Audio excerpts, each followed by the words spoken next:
किसी भी देश का नक्शा, क्या वो सिर्फ कागज पर खींची हुई कुछ लकीरें हैं? नहीं, वो तो एक जीता जागता दस्तावेज होता है। एक ऐसी कहानी जो बताती है कि वो देश बना कैसे, उसके लोगों, उसकी राजनीति और उसकी पहचान की कहानी। तो फिर सवाल ये उठता है कि किसी देश का नक्शा बनता कैसे है, और उससे भी मजेदार सवाल, वो बार बार बदलता कैसे है।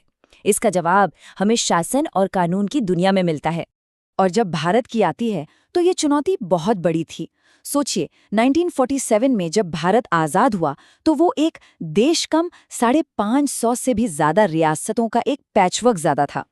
तो इन सब टुकड़ों को जोड़कर एक राष्ट्र का नक्शा कैसे तैयार हुआ, आइए आज इसी को समझते हैं। तो चलिए, इस पहेली को सुलझाने का सफ़र शुरू करते हैं साल 1947 से। एक ऐसा वक्त जब भारत आज़ाद तो था, लेकिन पूरी तरह बिखरा हुआ था। देखिए, आज़ादी के समय भारत असल में दो हिस्सों में बटा था। एक तरफ थे ब्रिटिश प्रांत, मतलब वो इलाके जहां अंग्रेजों का सीधा सीधा राज था, और दूसरी तरफ थी 550 से भी ज्यादा देसी रियासतें। यहाँ राजा महाराजाओं का शासन था, लेकिन हाँ, थे वो भी ब्रिटिश हुकूमत के ही अंडर। इंडियन इंडिपेंडेंस एक्ट 1947 ने इन रियासतों के सामने 3 रास्ते रखे, या तो भारत में शामिल हो जाओ, या पाकिस्तान में, या फिर अपना एक अलग आज़ाद देश बना लो। मतलब एक ऐसी सिचुएशन जो देश को अनगिनत टुकड़ों में बिखेर सकती थी। तो इस बिखराव को रोका कैसे गया, भारत को एक कैसे किया गया? इसका जवाब हमारे संविधान बनाने वालों ने संविधान के अंदर ही छुपा दिया था, एक मास्टर की। संविधान का आर्टिकल 1 कहता है, इंडिया यानी भारत राज्यों का एक संघ होगा। अब ये जो राज्यों का संघ वाली बात है ना, ये बहुत जरूरी है। इसका मतलब ये है कि भारत कोई ऐसा देश नहीं है जो राज्यों के बीच किसी अग्रीमेंट से बना हो, और इसीलिए किसी भी राज्य को इस संघ से, मतलब देश से, अलग होने का कोई हक नहीं है। और इसी संघ को शक्ल देने की जबरदस्त पावर मिलती है संसद को। आर्टिकल 3 के तहत संसद कानून बनाकर नया राज्य बना सकती है, किसी राज्य का एरिया बड़ा या छोटा कर सकती है, बाउंड्रीज बदल सकती है, और यहाँ तक कि किसी राज्य का नाम तक बदल सकती है। इसीलिए भारत को बहुत सही तरीके से विनाशी राज्यों का एक अविनाशी संघ कहा जाता है। मतलब ये कि संघ यानी हमारा देश वो हमेशा रहेगा, वो अविनाशी है, लेकिन उसके अंदर जो राज्य हैं, उनकी सीमाएं, उनका अस्तित्व वो स्थायी नहीं है, उन्हें संसद बदल सकती है। अगर हम भारत के मॉडल की तुलना अमेरिका से करें तो फर्क साफ दिखता है। अमेरिका में सेंट्रल गवर्नमेंट राज्यों की मर्जी के बिना उनकी बाउंड्रीज को हाथ भी नहीं लगा सकती, इसीलिए उसे कहते हैं अविनाशी राज्यों का अविनाशी संघ। इस तुलना से पता चलता है कि हमारा भारतीय मॉडल कितना अनोखा और लचीला है। अब इन संवैधानिक शक्तियों का पहला और सबसे बड़ा इम्तिहान तब हुआ जब देश के अलग अलग कोनों से भाषा के आधार पर नए राज्य बनाने की मांग उठी। शुरू में तो सरकार भाषा को आधार मानने के सख्त खिलाफ थी। 1948 में पहले धर कमीशन बना, फिर जेवीपी कमेटी। दोनों ने साफ कह दिया कि ये देश की एकता के लिए ठीक नहीं। लेकिन जनता की आवाज बहुत ताकतवर होती है। इतने जबरदस्त आंदोलन हुए कि सरकार को अपनी सोच बदलनी पड़ी। अक्टूबर 1953 में तेलुगु बोलने वालों के लिए बना आंध्र प्रदेश, जो भारत का पहला भाषाई राज्य था।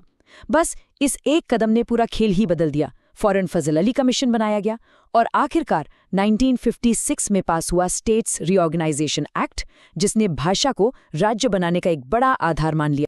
और इस ऐतिहासिक कानून का नतीजा क्या निकला? भारत का एक नया नक्शा, जिसमें थे 14 राज्य और 6 केंद्र शासित प्रदेश। लेकिन रुकिए, कहानी 1956 में खत्म नहीं हुई, वो तो बस एक शुरुआत थी। भारत का नक्शा इसके बाद भी लगातार बदलता रहा है। जैसे कि 1960 में बॉम्बे राज्य, जहां मराठी और गुजराती दोनों भाषाएं बोली जाती थी, वहां तनाव बढ़ रहा था। तो इसका हल निकाला गया, राज्य को 2 हिस्सों में बांटकर, मराठी बोलने वालों के लिए महाराष्ट्र और गुजरातियों के लिए गुजरात। फिर आया साल 1966 और पंजाब का पुनर्गठन हुआ। ये काफी कॉम्प्लेक्स प्रोसेस था। जो हिंदी भाषी इलाके थे उनसे हरियाणा बना, और जो पहाड़ी क्षेत्र थे उन्हें हिमाचल प्रदेश के साथ मिला दिया गया। और ये सिलसिला 21वीं सदी में भी नहीं थमा। साल 2000 में बेहतर प्रशासन और इलाकाई लोगों की उम्मीदों को पूरा करने के लिए 3 नए राज्य बने। मध्य प्रदेश से अलग होकर छत्तीसगढ़, उत्तर प्रदेश से उत्तराखंड और बिहार से झारखंड। और हाल ही में 2019 में जम्मू और कश्मीर राज्य को 2 यूनियन टेरिटरीज में बांटा गया, जम्मू और कश्मीर और लद्दाख। इससे एक पूरे राज्य का दर्जा बदल गया, जो दिखाता है कि संविधान की ये शक्तियां आज भी कितनी रेलेवेंट हैं। और बात सिर्फ बाउंड्रीज की नहीं है, राज्यों की पहचान उनके नामों के साथ भी बदलती है। जैसे आप देख सकते हैं, यूनाइटेड प्रोविंसेस बन गया उत्तर प्रदेश, मैसूर बन गया कर्नाटक, और अभी कुछ साल पहले ही उत्तरांचल का नाम उत्तराखंड और उड़ीसा का नाम ओडिशा हो गया। तो आखिर में सवाल यही है कि भारत का नक्शा लगातार क्यों बदलता रहता है? ऐसा इसलिए है क्योंकि ये कहानी अभी खत्म नहीं हुई है। आज भी देश के अलग अलग हिस्सों से नए राज्य बनाने की मांगें उठती रहती हैं। जैसे पश्चिम बंगाल में गोरखालैंड, असम में बोडोलैंड, महाराष्ट्र में विदर्भ और बिहार में मिथिलांचल। तो सबसे ज़रूरी बात यह है कि नक्शा बदलने की ये जो पूरी प्रक्रिया है, ये भारत के डायनामिक नेचर को दिखाती है। ये एक ऐसा संवैधानिक तरीका है जो देश की एकता और लोगों की बदलती हुई ज़रूरतों के बीच एक बैलेंस बनाता है। और ये हमें एक बहुत ही अहम सवाल पर लाकर खड़ा कर देता है। जब नए राज्य बनाने की मांगें लगातार उठ रही हैं, तो क्या भारत का नक्शा कभी फाइनल हो पाएगा, या फिर ये हमेशा एक ऐसा दस्तावेज रहेगा जो बदलता रहेगा, विकसित होता रहेगा?